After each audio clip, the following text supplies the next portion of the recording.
Lagi-lagi wafatnya Ustadz Yahya Waloni dikait-kaitkan, teman-teman. Yang dimana sekarang ada akun dari non-muslim, mereka membuat narasi yang sama seperti di video pembahasan saya yang sebelumnya, yaitu dikait-kaitkan dengan sumpah beliau ketika beliau membela nasab Alawi. Tidak jauh dari hal itu beliau meninggal, dan sekarang juga disama-samakan seperti itu ya. Pengait-ngaitan seperti ini bukan cuma bagi orang muslim, tapi non-muslim juga begitu. Yang dimana katanya Ustadz Yahya Waloni ini yang mencabut nyawanya adalah Yesus, Tuhan Yesus, teman-teman.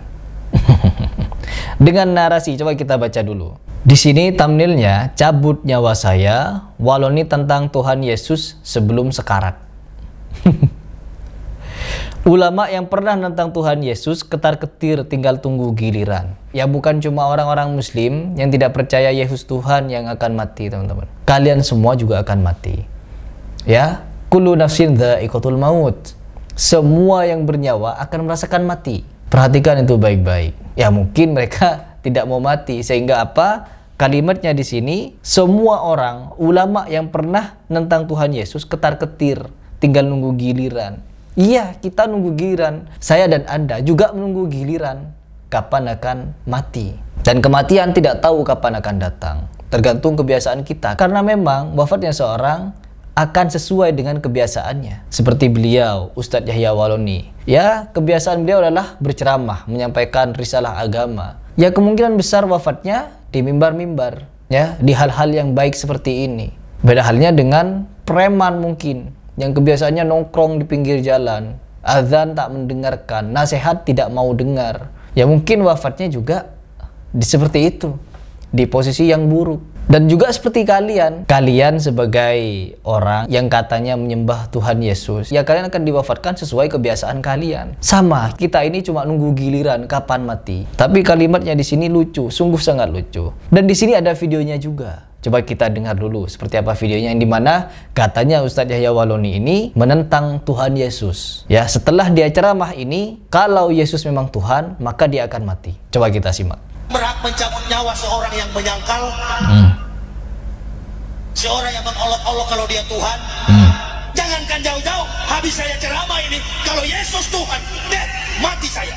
Tuh, kalimatnya seperti itu. Dan video ini berdurasi hampir 30 menit. Dan saya tidak ingin mengajak kalian menyimak videonya, karena narasinya sama seperti orang-orang yang kemarin mengait-ngaitkan kematian Gus Auzi karena mubahalah, karena sumpah serapah. Dan bismillah teman-teman, di sini saya juga ingin mengajak kalian untuk bersama-sama menjadi penggerak dakwah. Meskipun kita bukan pegiat dakwah, tapi setidaknya kita bisa menjadi penggerak dakwah sunnah ini di daerah kita masing-masing. Kebetulan perguruan saya juga berdiri atas nama yayasan, yang dimana saya ingin perguruan saya ini berdiri dengan dakwah tauhid.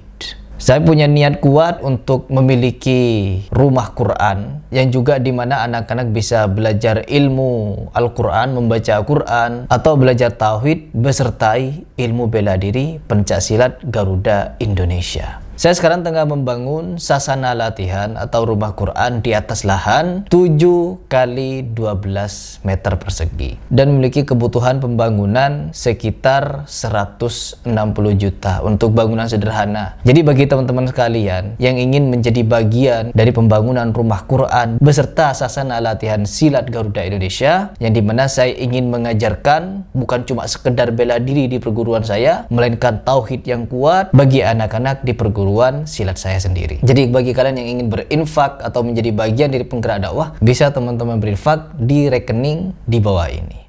Kembali lagi kepada pembahasan. Sama dengan Ustadz Yahya Waloni yang sempat katanya sehari sebelum itu pernah membela nasabah Alawi.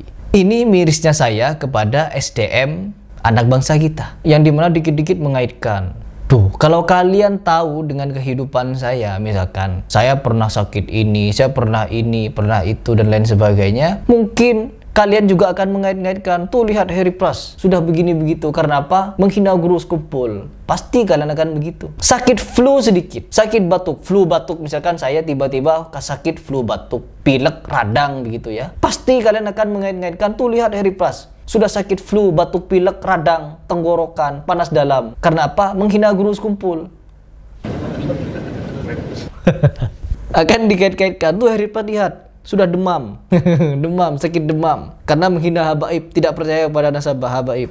Mudah sekali orang-orang Indonesia ini untuk mengait-ngaitkan hal tertentu dengan suatu hal. Ini yang perlu kita luruskan, teman-teman. Perlu kita perbaiki. Kenapa bisa seperti ini? Ya karena minimnya edukasi tentang tauhid, akidah. Ada yang perlu dibenahi, teman-teman. Pemahaman-pemahaman yang tidak lurus seperti ini perlu kita luruskan. Dikit-dikit mengait-ngaitkan. Sakit radang tenggorokan, batuk pilek, nanti dikait-kaitkan kalau kita telah kualat, telah kena azab guru sekumpul atau dari Ba'alawi. Ya Allah, ini kelucuan ya. Yang pertama, kelucuan-kelucuan seperti ini orang-orang akan banyak percaya apabila di Indonesia. Karena memang SDM di Indonesia kebanyakan mereka sudah terdoktrin dengan kisah-kisah takhayul dan khurafat. Sehingga apa? Mereka dengan mudahnya untuk mengait-ngaitkan suatu perkara dengan perkara yang lain. Jangankan hal seperti ini, teman-teman. Lewat terowongan saja ya. Lewat terowongan saja, kalau kita tidak klakson 3 kali, maka akan ada kejadian naas. Kalau lihat di perempatan tertentu, kalau kita tidak mengucapkan salam begini, salam begitu, maka kita akan celaka. Lewat di pohon beringin tertentu, apabila kita tidak naruh sesajen begini begitu, maka kita tidak akan pulang selamat. Kalau kita ke pantai selatan menggunakan baju hijau, maka kita tidak akan selamat. Kita akan terseret ombak dan lain sebagainya. Mitos-mitos, takhayul-takhayul seperti ini sudah semarak di Indonesia. Dan anak bangsa kita sudah sangat lama dicekoki dengan kisah-kisah sedemikian rupa ini, teman-teman. Sehingga apa? Ini tugas berat bagi kita semua untuk memberikan edukasi bahwa semua yang terjadi di dunia ini sudah tertulis di Lauhul Mahfuz. Apabila kita berbicara tentang kematian, maka kematian itu sudah ada yang menentukan. Siapa yang penentunya?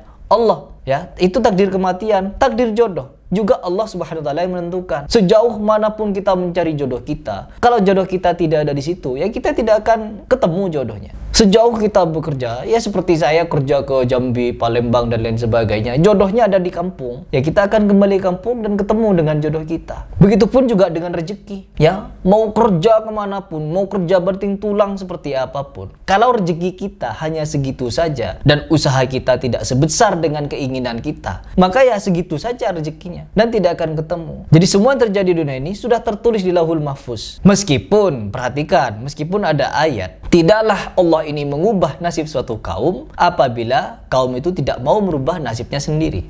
Perhatikan baik-baik, teman-teman, nasib dengan takdir ini tidak sama. Saya beri contoh. Yang pertama, takdir tidak bisa dirubah, sedangkan nasib bisa dirubah. Yaitu contoh kecil, seorang lahir menjadi laki-laki. Kita ditakdirkan oleh Allah Subhanahu wa taala untuk lahir ke dunia ini sebagai laki-laki. Dan takdir ini tidak akan bisa dirubah. Mau merubah takdir kita laki-laki menjadi perempuan tidak bisa. Tapi apabila kita merubah takdir itu dengan cara apa? Menyerupai perempuan, mengoperasi kelamin. Kata menjijikkannya adalah transgender, yaitu berusaha untuk merubah takdir kita dari laki-laki ke perempuan. Ya, kita tahu siapa-siapa yang sudah melakukan transgender. Nah, itu namanya berusaha untuk merubah takdir. Akhirnya nasibnya berbeda. Yang biasanya nasib dia itu sebagai laki-laki yang gagah, ganteng, terus berwibawa begitu ya. Tiba-tiba ketika dia menggunakan cara menjijikkan untuk merubah takdir itu, maka nasibnya juga akan berubah, teman-teman. Dia mungkin akan mendapatkan respect dari sedikit orang, tapi dia juga akan mendapatkan celaan dari banyak orang. Dia juga akan mendapatkan sanksi sosial, yang dimana mungkin orang tuanya, keluarganya, sanak familinya, orang-orang yang kenal dengan dirinya, yang dulunya laki-laki, harusnya dia begini dan begini, ternyata malah dia jadi begitu dan begitu. Nah, di sini letak perbedaan antara takdir dan nasib. Yang dimana Allah Subhanahu wa taala telah memberikan wanti-wanti dalam Al-Qur'an. Yang dimana Allah Subhanahu wa taala sudah memberikan wanti-wanti dalam Al-Qur'an surat Ar-Ra'd ayat ke-11 itu. Jadi Allah bukan berbicara tentang takdir di situ, tapi berbicara tentang nasib. Kalau orang tersebut ingin merubah nasibnya, maka Allah akan merubah nasib itu.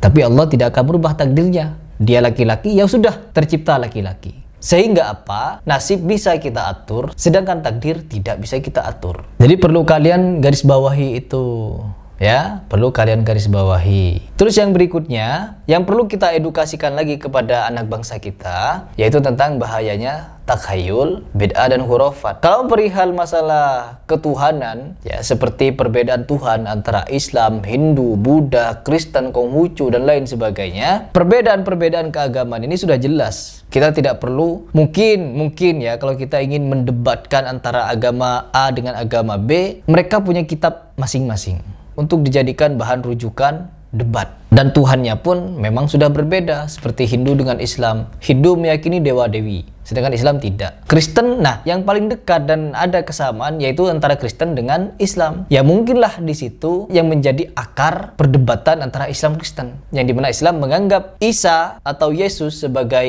nabi, sedangkan Kristen menganggap Isa atau Yesus sebagai Tuhan. Mungkin perbedaannya di situ, sehingga apa? Mudah untuk didebatkan, untuk mencari jalan keluar. Seperti halnya juga Sunni Syiah. Jelas di sini teman-teman bahwa yang menyimpang sudah jelas, yang sesat jelas, yang bukan Islam ya jelas. Kita tahu bahwa Syiah bukan Islam. Sehingga apa? Mau apa untuk didebatkan? Untuk apa didebatkan lagi? Yang perlu kita bicarakan di sini adalah mereka yang mengaku-ngaku Sunni, tetapi ajarannya mirip-mirip Yahudi. Mereka mengaku Sunni, mengaku Islam, tapi ajarannya mirip-mirip Syiah. Nah, itu yang perlu kita debatkan. Karena apa, teman-teman? Kemarin ketika saya membahas tentang Hama, habis saya dikafirkan, teman-teman. Sedangkan Hamanya sendiri mengislamkan yang kafir. Konyol. Dikafirkan Harry Pras. Ini deh hal-hal yang perlu kita edukasikan agar kalian sama-sama mengerti. Mungkin begitu. Semoga kalian berpikir. Saya tidak punya banyak kalimat ya untuk menjelaskan hal seperti ini. Saya hanya ingin mengajak netizen saya untuk berpikir. Ya, berpikir waras, berpikir cerdas, berpikir sehat, dan tentunya berpikir jernih. Begitu. Jangan seperti para mukibin ketika mereka merespon Harry Pras, ya kotor, jorok, kasar, dan lain sebagainya. Mungkin itu saja yang ingin saya sampaikan di video ini. Apabila ada yang salah, keliru, menyinggung, itu murni dari kesalahan dan kekhilafan saya.